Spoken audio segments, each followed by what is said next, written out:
Hey guys, so recently I actually interviewed the creator of Jeff the Killer. Now, I didn't interview the guy who made the creepypasta version of Jeff the Killer that you probably all know about. There was actually a story written way before that in 2008 where a guy originally uploaded a Jeff the Killer YouTube video where he made the original very first occurrence of Jeff the Killer, and that guy's name was like Seswar or something like that. I don't know how to pronounce it. But anyways, after he uploaded that Jeff the Killer story, a few years later in 2011, the creepypasta was made. So pretty much this guy is the actual creator of Jeff the Killer who got the whole ball rolling. So I contacted him and I interviewed him, and he didn't have a microphone, so we didn't interview over Skype. He actually just sent me the answers to the questions that I sent him, like over typing. So the guy you're going to hear in this interview isn't actually him. I just got someone to reenact what happened. So the responses are actually from the real creator of Jeff the Killer, but the guy that you're hearing saying them are just someone I got to reenact it. What inspired you to create the original Jeff the Killer story? I was really just bored and had nothing to do. I was reading scary stories and realized that maybe I could perhaps make a story about Jeff. I posted a picture on YouTube and began the story. It was really sort of a joke, but it seemed to have caught attention. Why did you call him Jeff the Killer? No reason really. I based him off my own name. The picture used in your original Jeff the Killer video has become the iconic picture for Jeff. Where did you get the picture? The picture was made using a white latex mask and some big plastic eyes with red rubber substance that simulated blinking. There was also a black ring around the eyes that were covering the exposed red eyelid. After it was made, 2 or 3 pictures were taken and posted. The rest is history. There's been some controversy over the picture.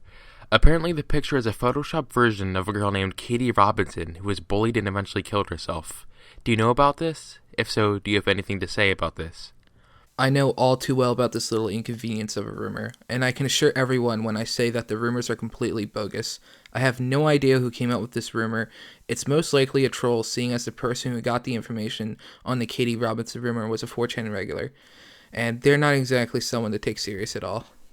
Did you ever expect Jeff the Killer to become so well known?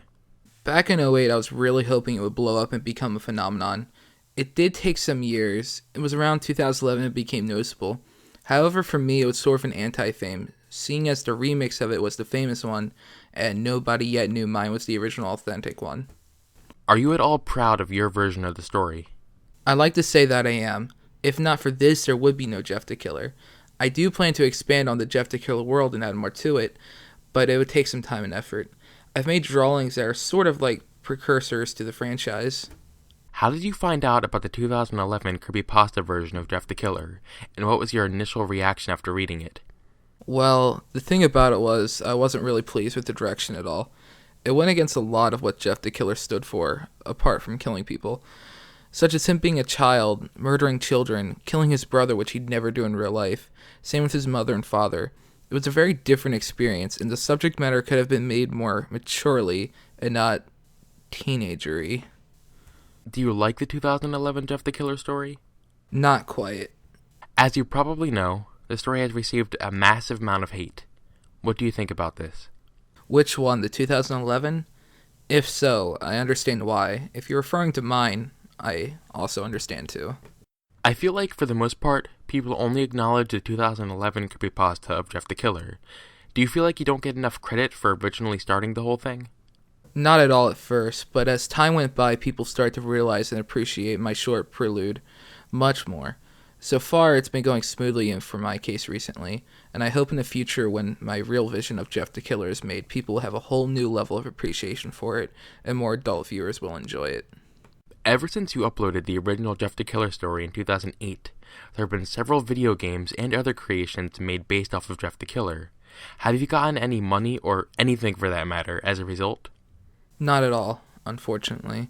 I do, however, now have a company that spots for me, and whichever works that are based off Jeff the Killer that do get released, they actually do something about it, so I'm not ripped off without any residuals any further by their decision.